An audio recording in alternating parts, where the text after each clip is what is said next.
हम महाकवि देव के पदों की व्याख्या पढ़ रहे हैं। देखिए, देव सबय सुखदायक संपत्ति, संपत्ति को सुख दंपति जोड़ी। दंपति दीपित प्रेम प्रतीति, प्रतीति की रीति स्नेह निचोरी। प्रीति तहाँ गुण रीति विचारी, विचारी की बानी सुधा रस बोरी। बानी को सार बखान्यो सिंगार, सिंगार को सार किशोर किशोरी। कविदेव यहाँ पर जीवन की सार्थकता किसमें है उस पर अपने विचार व्यक्त कर रहे हैं और साथ ही जो रीतिकालीन रीतिबद्ध परंपरा में श्रृंगार चित्रण की सार्थकता थी उसको भी बखान कर रहे हैं। कवि कहते हैं कि देव सबय सुखदायक संपत्ति। कविदेव कहते हैं कि इस संसार में संपत्ति, धन, वैभव यह सभी सुखों का देने वाला है, सभी सुखों का मूल है। चूँकि संसार अर्थ पर टिका हुआ है और कहा भी जाता है कि भज कलदारम सब सुख सारम। यदि पैसा है गांठ में तो इंसान कुछ भी कर सकता है। इसलिए सत्य यह है कि सर्वे गुणाः कांचनम आश्रयन्ति। हमारे यहाँ संस्कृत में भी कहा गया है कि सभी सुखों का देने वाला, सभी ऐश्वर्य को प्रदान करने वाला धन वैभव है, संपत्ति है। संपत्ति को सुख दंपति जोड़ी। और संपत्ति का सुख, संपत्ति तो प्राप्त हो सकती है लेकिन वह संपत्ति सुखदायक कब बनेगी? जब पति और पत्नी की, दंपत्ति की जो जोड़ी है वह अनुकूल जोड़ी यदि होगी तो संपत्ति के सुख को भोगा जा सकता है। यदि दाम्पत्य जीवन में कलह होगा, पारस्परिक वैमनस्य होगा तो संपत्ति का सुख उपभोग नहीं किया जा सकता। इसलिए संपत्ति से सुख प्राप्त होता है लेकिन वह सुख तब प्राप्त हो सकता है जब अनुकूल दंपत्ति हो, जब पति पत्नी की जोड़ी एक जैसे मानसिकता, एक जैसे मनोभावों को रखने वाली हो। दंपति दीपित प्रेम प्रतीति। जो दंपत्ति है वह किससे शोभायमान होगी, किससे प्रकाशित होगी? प्रेम और प्रतीति से। यदि दंपत्ति में पारस्परिक प्रेम है, दाम्पत्य जीवन में प्रेम है और विश्वास है तो वह दाम्पत्य जीवन सफल होगा। प्रतीति की रीति स्नेह निचोरी। और प्रतीति अर्थात विश्वास की जो रीति है, विश्वास का जो सार है वही स्नेह का निचोड़ है। क्योंकि प्रेम कब बना रहेगा? जब पारस्परिक विश्वास बना रहेगा।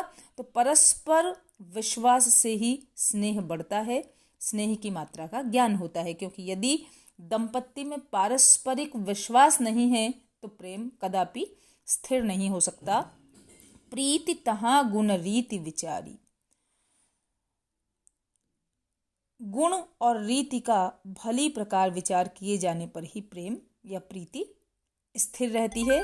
विचारी की बानी सुधा रस बोली। और विचार पूर्वक कही गई जो वाणी है वह अमृत तुल्य होनी चाहिए। अमृत सुधा रस में बोरी भीनी हुई, उसमें भीगी हुई होनी चाहिए। दाम्पत्य जीवन में पारस्परिक जो गुण और प्रेम है उसका भली प्रकार विचार करके प्रेम को स्थिर करने के लिए परस्पर सुधामयी वाणी का व्यवहार करना चाहिए। क्योंकि यदि वाणी में विष घुला हुआ है तो प्रेम की अस्थिरता हमेशा बनी रहेगी। हमारे यहाँ कहा भी गया है कि बोली एक अमोल है जो कोई जाने बोल।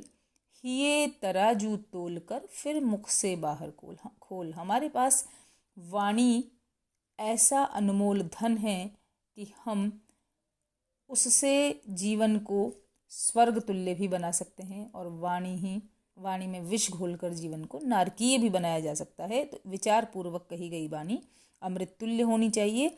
और चूंकि वाणी जीवन को सार्थकता प्रदान करती है, और वाणी को सार्थकता कौन प्रदान करता है? वाणी को सार बखान्यो श्रृंगार। वाणी तभी, कवि की वाणी तभी सार्थक हो सकती है जब उसने श्रृंगार का बखान किया हो, श्रृंगार रस के रस राजत्व को बताया हो, तभी कवि की वाणी की सार्थकता है। सिंगार को सार किशोर किशोरी।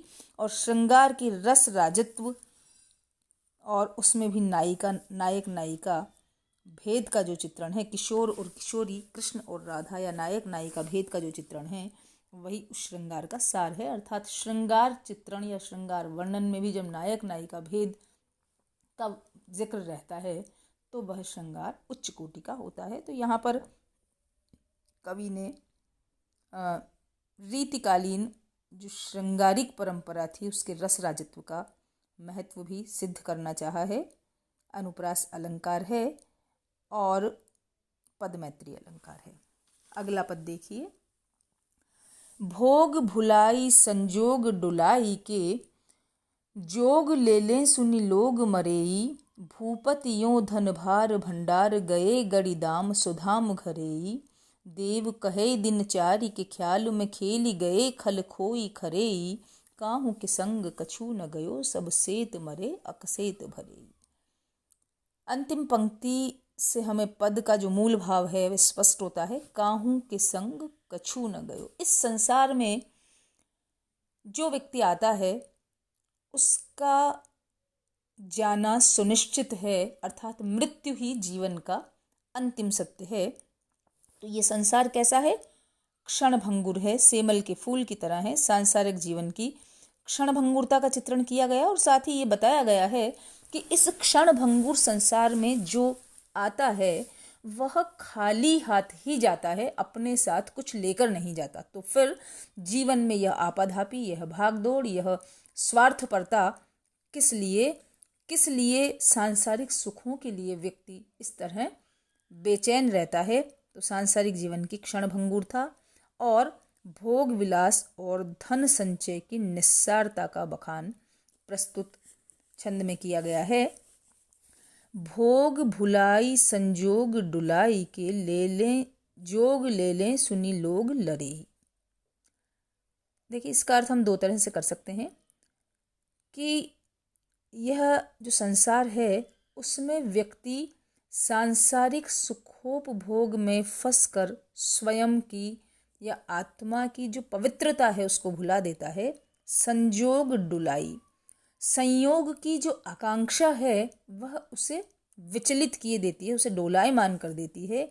और जोग ले लें सुनी लोग मरे, और योग ले लेने पर भी, योगी बन जाने पर भी हमने सुना है कि लोग लड़े, लोग जो हैं वह स्वार्थपरता के लिए लड़ते रहते हैं। यदि योगी का वेश भी धारण कर लेते हैं तो भी उनमें स्वार्थपरता बनी रहती है। इसका हम ये भी अर्थ कर सकते हैं, अगर पूरी पंक्ति का एक रस्ता से अर्थ करेंगे तो भोग भुलाई संजोग डुलाई के, सांसारिक सुख भोग को भुलाकर संयोग के सुख को एक तरफ करके त्याग कर और वैराग्य लेकर भी लोग पारस्परिक वैर को नहीं त्याग पाते, परस्पर लड़ते रहते हैं। अर्थात कहने के लिए तो जोग ले लेते हैं लेकिन मन में फिर भी सांसारिकता बनी रहती है। भूपति यों धन भार भंडार गए, गड़ीदाम सुधाम घरेई। कवि कह रहे हैं कि भूपति, सामान्य व्यक्ति की तो क्या कहें, जो राजा है वे भी धन भार भंडार, वे अपरिमित धन के भंडार को गए गड़ी, गाड़ कर और चले गए। अर्थात उन्होंने अपरिमित संग्रह किया, धन के भंडार भर लिए, लेकिन क्या वह धन उनके साथ चला गया? नहीं, धन नहीं गया, अपितु वे इस संसार से चले गए सुधाम घरे। कहाँ पर? सुधाम, परमात्मा के घर को चले गए। अर्थात वह सारा जो धन था, वह जो भवन थे, वह जो हीरे मोतियों का भंडार था, वह सारा का सारा यहीं रह गया। तो देव कहे दिनचारी के ख्याल में खेली गए, खल खोई खरेई। देव कवि कहते हैं कि दिनचारी के ख्याल में, यह जो दिन चार का खेल है, अर्थात यह जीवन कैसा है? 4 दिनों की क्रीड़ा है। अर्थात इस संसार में व्यक्ति आता है और एक मुसाफिर खाने की तरह रुख कर फिर चला जाता है। तो 4 दिनों के इस खेल में खेली गए खल, जो दुर्जन है वह इसको व्यर्थ ही खेल गए। अर्थात उन्होंने, जो व्यक्ति सज्जन नहीं है, जिसने इस जीवन की सार्थकता को नहीं जाना, वे इसको वैसे ही खेल कर उन्होंने खो दिया। खरे, यथार्थ को भूल गए, जो वास्तविकता है उसको भूल कर और दुर्जन बनकर या स्वार्थ भावना से परिपूर्ण होकर इसको खेल समझकर जीवन को खत्म किया, अर्थात जीवन का जो वास्तविक अर्थ है उसको नहीं समझ पाए। काहू के संग कछु न गयो। लेकिन सत्य तो यह है कि इस संसार में किसी के साथ आज तक कुछ भी नहीं जा पाया है। सब सेत मरे, सारे लोग व्यर्थ ही मारे गए। अकसेत भरे, अकस कहते हैं ईर्ष्या को, ईर्ष्या से भरे हुए पाप कर्म करते हुए लोग वैसे ही मर गए, व्यर्थ ही मारे गए। क्योंकि व्यर्थ ही क्यों मारे गए? क्योंकि उन्होंने इस जीवन की सार्थकता को नहीं समझा। यहाँ चारवाक दर्शन की ओर भी संकेत किया है, जहाँ कहा गया है कि यावत जीवेत सुखम जीवेत ऋणम कृत्वा घृतम पीवेत, कि जब तक जियो सुख से जियो और चाहे ऋण करो पर घृत पियो। लेकिन जीवन का सत्य यह नहीं है। इसलिए हमें आत्मा और परमात्मा के तत्व को जानते हुए जीवन की क्षण भंगुरता को मद्देनजर रखकर और इस क्षण भंगुर जीवन को व्यर्थ नहीं गंवाना चाहिए, बल्कि जीवन की सार्थकता केवल धन संग्रह में नहीं है, परोपकार में है, ईश्वर स्मरण में है। तो हमें जीवन का जो मूल रूप है, जीवन का जो मूल स्वरूप है, उसको समझते हुए हमें सज्जनता पूर्वक ऐसे कार्य करने चाहिए जो कि हमारे यशः शरीर को अमर कर दे। अनुप्रास अलंकार है और पदमैत्री अलंकार है, और साथ ही साथ सांसारिक जीवन के क्षण भंगुरता का चित्रण करते हुए भोग विलास और धन संचय की निस्सारता का बखान करते हुए कवि ने यहाँ प्रकारांतर से ये संदेश दिया है कि हमें अपने जीवन को कुछ इस तरह का बनाना चाहिए जिससे कि उसकी सार्थकता सिद्ध हो सके।